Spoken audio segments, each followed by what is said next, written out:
সাহাবিয়া আমাদের নবী এলাকায় গেলেন সাহাবীদেরকে বললেন ও সাহাবীরা এই এলাকায় আমার একজন মা আছে আমার একজন দুধ মা আছে নাম হলো হালিমা সাদিয়া তোমরা একটু খোঁজ নাও আমার মা মারা গেছে না এখনো জীবিত আছে আমার মা এখনো জীবিত আছে না মারা গেছে তোমরা একটু খোঁজ নাও সাহাবীরা খোঁজ নিলেন খবর নিলেন নবীর কাছে এসে বললেন ও নবীজি আপনার সেই দুধ মাতা হালিমা সাদিয়া সে আলহামদুলিল্লাহ সে এখনো জীবিত আছে সুবহানাল্লাহ নবী শোনা মাত্র কেঁপে উঠলেন বললেন সাহাবীরা তোমরা আমার সেই মাকে আমার কাছে নিয়ে আসো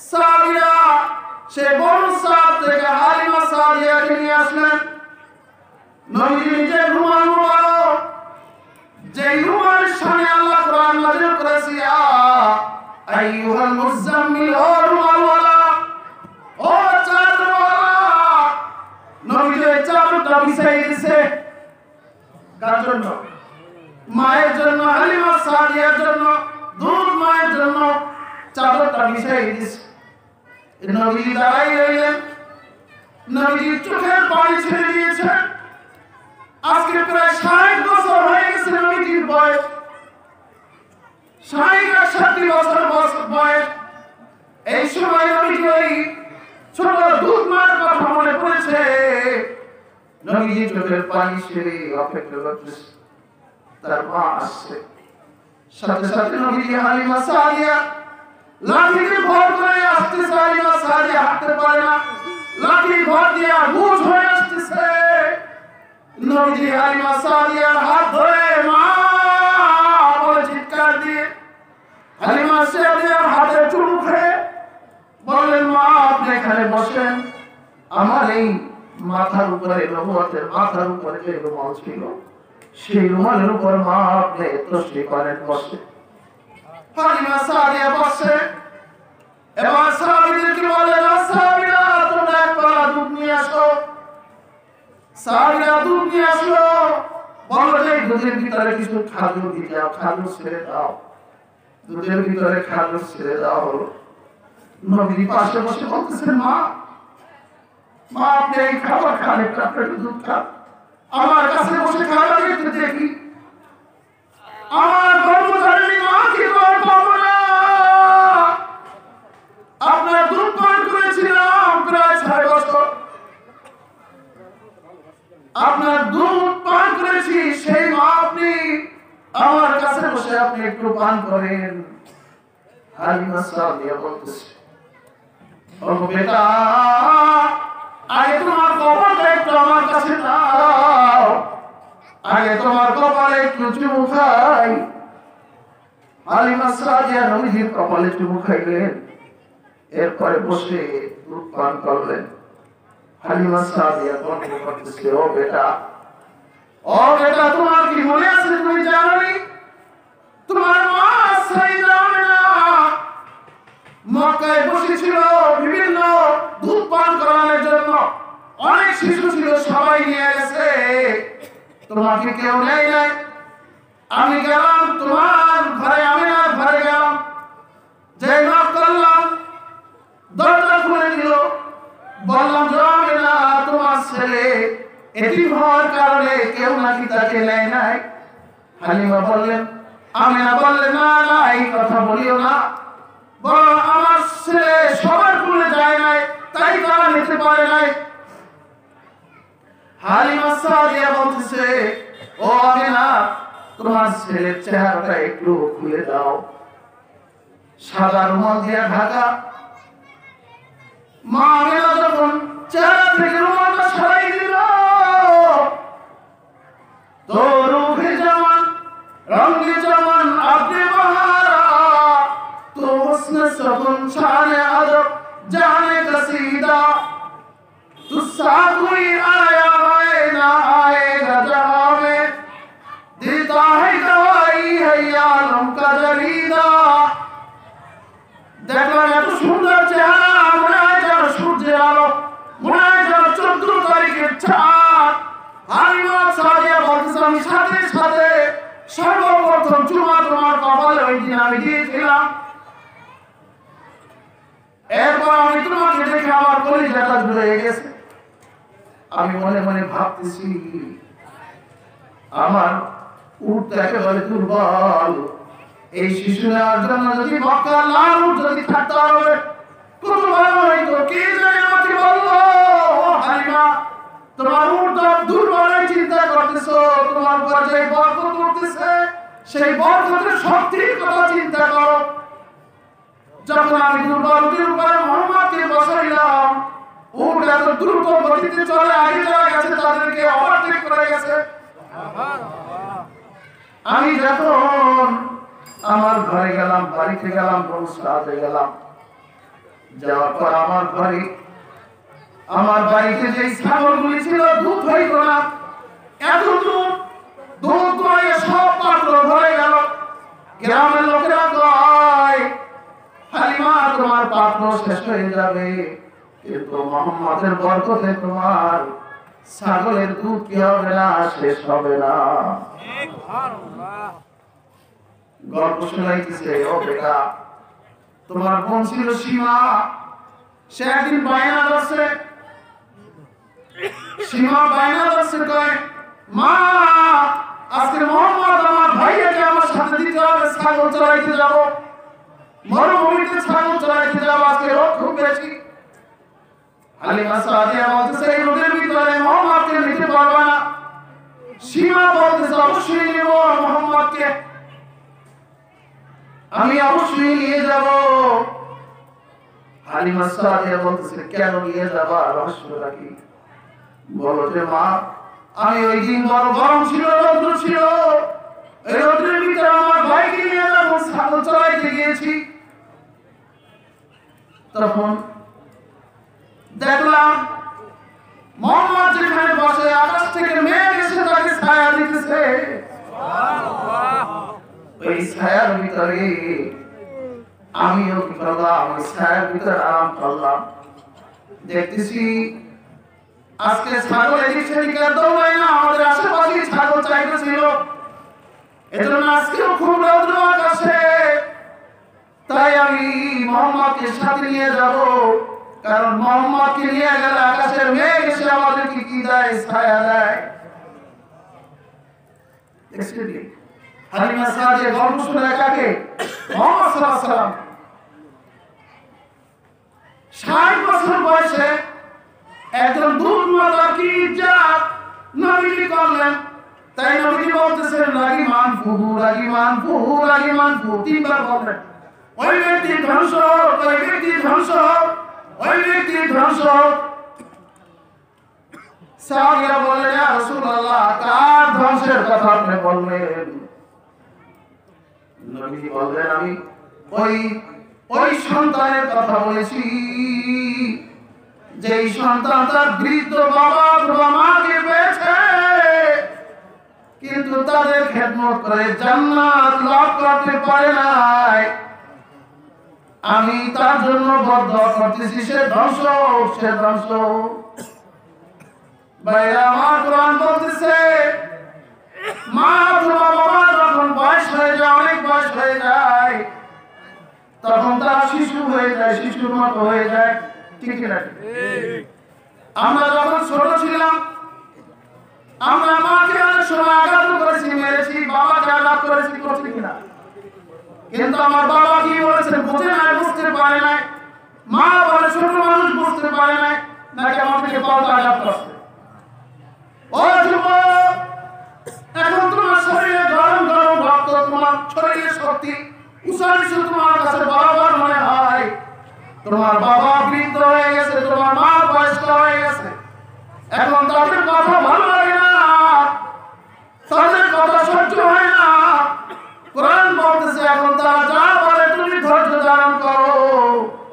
ফালা তাকুল লাহুমা উফিন, মা বাবার সামনে এমন কথা বলিও না যে তোমার মা অথবা বাবা বলে যে হায় আমার সন্তান আমাকে এত কঠিন কথা বললো, ঠিক না?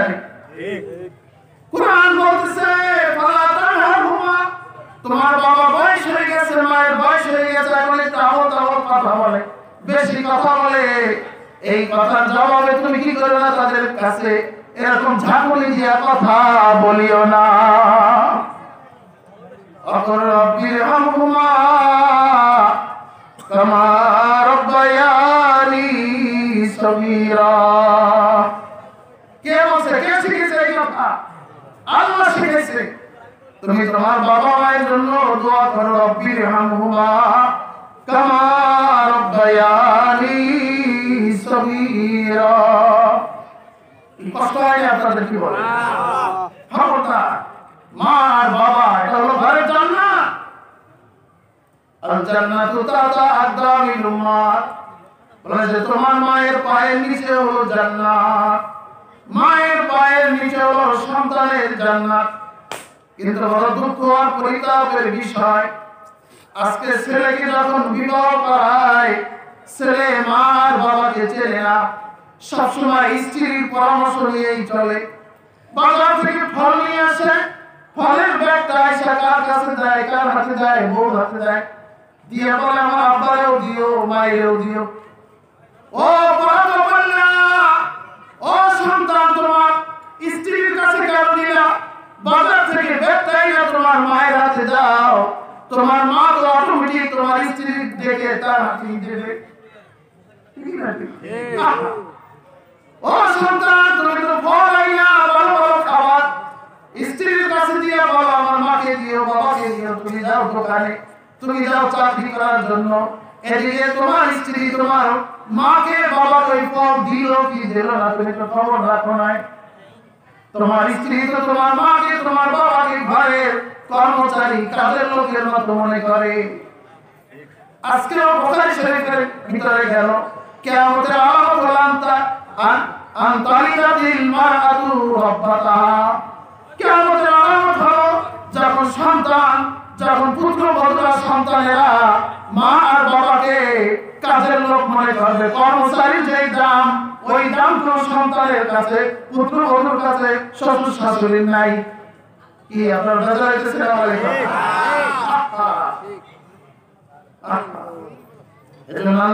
এজন্য নবীজি বলেন 60 বছর বয়স হয়েছে এখনো হালিমা সাদিয়ার জন্য নবীজি কাঁদে। আর যেই মা আমাকে 9 মাস কত কষ্ট করে আমাকে কোরআন বলে তোমার মা তোমাকে গর্ভে ধারণ করে কত কষ্ট করেছে, কষ্টের পর কষ্ট। নিচে থেকে উঁচুতে ওঠার সময় কষ্ট, উঁচু থেকে নিচে নামার সময় কষ্ট, ঘুম আসে না, ঘুমাইতে পারে নাই। আজকে সেই মা যে তুমি কর্মচারীর মূল্য আছে, কিন্তু মায়ের কোনো দাম ঘরের ভিতরে নাই। বাবার মূল্য, কর্মচারীর মূল্য আছে, বাবার মূল্য আজকে সন্তানের কাছে নাই। এজন্য কোন বাবার তো সন্তান যদি মা বাবার মনে কষ্ট দেয়, সে যত বড় নামাজি হোক, যত বড় হাজি হোক, সে জান্নাতে যাইতে পারবে। পৃথিবীতে সবচেয়ে বড় গুনাহ হলো শিরকের গুনাহ। সবচেয়ে বড় মহাপাপ কি? শিরক করা। ইন্না শিরকা লাযুলমুন আযীম। শিরক হলো বড় গুনাহ। 2 নম্বর গুনাহ হলো আল কতল, খুন করা। 3 নম্বর মহাপাপ হলো হুকুকুল ওয়ালিদাইন, পিতা অথবা মাতাকে কষ্ট দেওয়া। মহাপাপ, মহাপাপ কয়টা বললাম? 3টা। শিরক করা, মানুষ খুন করা, মা বাবাকে কষ্ট দেওয়া। এটা এত বড় মহাপাপ, এত বড় মহাপাপ। ভাইরা আমার, নবীজি তার স্ত্রীর থেকে নবীজির কথা শোনা যায়। নবীজি যখন ইন্তেকালের সময় আম্মা জান আয়েশা রাদিয়াল্লাহু তাআলা আনহা নবীজির ব্যাপারে কি বলে? আম্মা জান আয়েশাকে যদি জিজ্ঞাসা করে, ও আয়েশা তোমার স্বামী মুহাম্মদ কেমন ছিল? নবীজির ব্যাপারে নবীজি প্রিয়তমা স্ত্রী আয়েশা রাদিয়াল্লাহু তাআলা আনহা কি বলে শোনো। লানা শামসুন আনিল আফাকি শামসু, লানা শামসুন ওয়ালিল আফাকি শামসু, ওয়া শামসি খায়রুম মিন শামসিন নাহারি। ওয়াশামসি ওয়াশামসুন নাসি তাতলাউ বা'দা ফাজরি ওয়াশামসি তাতলাউ বা'দা আল-ইশাই। দেখেন স্ত্রী হয়ে স্বামীর ব্যাপারে কি কথা বলেন। আয়েশা রাদিয়াল্লাহু তাআলা আনহা বলতেছেন, আকাশেরও কি আছে, একটা সূর্য আছে, আমারও একটা সূর্য আছে। দেখছেন নিজের স্বামীকে কি বলে, আকাশে একটা সূর্য আছে আর আমারও একটা কি আছে, আমার ঘরেও একটা সূর্য আছে। আয়েশা বলতেছে, আকাশের সূর্যের চেয়ে আমার সূর্যটা অনেক অনেক গুণ ভালো। ও দুনিয়ার মানুষেরা, আকাশের সূর্যটা কখন উদিত হয়? আকাশের সূর্যটা ফজরের পরে উদিত হয়। আর আমার ঘরে যে সূর্য আছে, এই সূর্যটা এশারের পরে আমার ঘরে উদিত হয়। আকাশের সূর্য ফজরের পরে উঠে সন্ধ্যাবেলা ডুবে যায়, আর আমার সূর্য এটা কিয়ামত পর্যন্ত ডুববে না। নিজের স্বামীর প্রশ্নটা কেমন করে। আর বর্তমান যুগে যারা মা বোনেরা আছে, তাদেরকে যদি জিজ্ঞাসা করে তোমার স্বামী কেমন, বলবে আমার স্বামীর চেয়ে এরকম খারাপ আর কেউ নেই, অমুকে এরকম করে, অমুকে এরকম করে। ঠিক না? আল্লাহ নবীজি বলেন, লাউ কুনতু আমারু আন ইয়াসজুদা আহাদুন লিআহাদিন লা'আমারতু নিসা আন ইয়াসজুদনা লিবুলাতিহিন্না। নবীজি বলেন, দুনিয়াতে যদি আল্লাহ ছাড়া কাউকে সিজদা করা জায়েজ থাকতো, তাহলে আমি স্ত্রীদেরকে বলতাম তোমরা তোমার স্বামীকে কি করবা, সম্মানজনক সিজদা দিবা। যেহেতু আল্লাহ ছাড়া কাউকে সিজদা দেওয়া জায়েজ নাই, এজন্য স্ত্রীদেরকে স্বামীকে সিজদা দেওয়া জায়েজ নাই। তাহলে স্ত্রীর কাছে স্বামী কত দামি, দাম আছে কি নাই? কেউ দাম আছে কি নাই? কোন স্ত্রীর উপরে যদি স্বামী ঘুমাইলো রাতে, কিন্তু স্ত্রীর উপরে না খোশ, তাহলে ওই রাতে আল্লাহ রাব্বুল আলামিন ওই স্ত্রীর উপরে লানত করেন। আল্লাহর ফেরেশতারা তার উপর কি করে অভিশাপ দেন। কোন স্ত্রীর উপর যদি স্বামীরা যদি নারাজ থাকে আর স্ত্রী যদি মারা যায়, তাহলে তার কোন আমলই কি হবে না, কবর আযাব মাফ হবে না। কোন আমলই কি হবে না, কবর আযাব মাফ হবে। নবীজি তাদের স্ত্রীদেরকে কেমন আদর করতেন, সাইয়্যিদা আয়েশা রাদিয়াল্লাহু তাআলা আনহা বলেন, নবীজি মুমূর্ষ অবস্থায়, একেবারে মুমূর্ষ অবস্থায়, এমনি সময় আমার ভাই আব্দুর রহমান নবীজির ঘরে প্রবেশ করলেন। তার হাতে ছিল একটা মেসওয়াক। নবীজি কষ্ট হইতেছে, তারপরও ওই মেসওয়াকের দিকে তাকাইতেছে। আয়েশা রাদিয়াল্লাহু তাআলা আনহা বললেন, ও নবীজি, এই মেসওয়াক আমার প্রয়োজন আছে আপনার? নবীজি ইশারা দিয়ে বললেন, হ্যাঁ, মেসওয়াক আমার খুব দরকার। আব্দুর রহমানের হাত থেকে আয়েশা রাদিয়াল্লাহু তাআলা আনহা মেসওয়াকটা নিয়ে নবীজিকে দিলেন। নবীজি ইশারা দিয়ে বললেন, আয়েশা, আমি এতটাই দুর্বল যে আমি মেসওয়াক চাবানোর মতো শক্তি আমার নাই। আয়েশা, এই মেসওয়াকটা তুমি চিবাইয়া নরম করে আমার কাছে দাও। আয়েশা রাদিয়াল্লাহু তাআলা আনহা মেসওয়াকটা চিবাইয়া নরম করার পরে দোয়ার জন্য বাইরে যাইতে চাইলেন। মেসওয়াক ধুইতে হবে না, দাঁতে চাবাইছে, দাঁতের লালা লাগছে না, মুখের লালা, দোয়ার জন্য যাচ্ছে। নবীজি আয়েশা রাদিয়াল্লাহু তাআলা আনহার হাত ধরলেন, ধরে ইশারায় বললেন, ও আয়েশা, এই মেসওয়াক ধুইতে হবে না, মেসওয়াক ধৌত করা লাগবে না, তোমার লালা মাখানো, তোমার থুতু মাখানো এই মেসওয়াকটাই আমার কাছে দাও। আমি শেষবারের মতো আমার শেষবারের খাবার তোমার মুখের থুতু মেসওয়াকের মাধ্যমে যেন আমার পেটের ভিতরে যায়, আমি এটা পছন্দ করি। নবীজি আয়েশা রাদিয়াল্লাহু তাআলা আনহা থুতু মাখা মেসওয়াকটা নিয়ে সুন্দরভাবে মেসওয়াক করে দুই হাত উপরে উঠে বললেন, আনা বির রফিকিল আলা, আনা বির রফিকিল আলা। ও আল্লাহ, আমি আর এই পৃথিবী, এই অন্ধকার দুনিয়ায় এই পৃথিবীতে আর মুহূর্তের জন্য আমি থাকতে চাই না। ওগো বন্ধু, আপনি আপনার কাছে আমাকে ডেকে নেন। এরপরে নবীজি বললেন, লা ইলাহা ইল্লাল্লাহ, আশহাদু আল্লা ইলাহা ইল্লাল্লাহ, ওয়াসসালাতু মা মালাকাত আইমানুকুম। ও উম্মত, মানুষ মৃত্যুর সময় যেই কথা বলে যায়, এটা খুব গুরুত্বপূর্ণ কথা, ঠিক না ঠিক? ও উম্মত, তোমাদের কাছে দুইটা কথা আমি শেষবারের মতো, এটাই হলো দুনিয়াতে আমার শেষ কথা। একটা কথা হলো, তোমাদের অধীনস্থ যারা, তাদের উপরে জুলুম করবে না। অধীনস্থদের উপরে জুলুম করবে না। তুমি নেতা হয়েছো, তোমার অধীনস্থ যারা, তাদের উপরে জুলুম করবে না।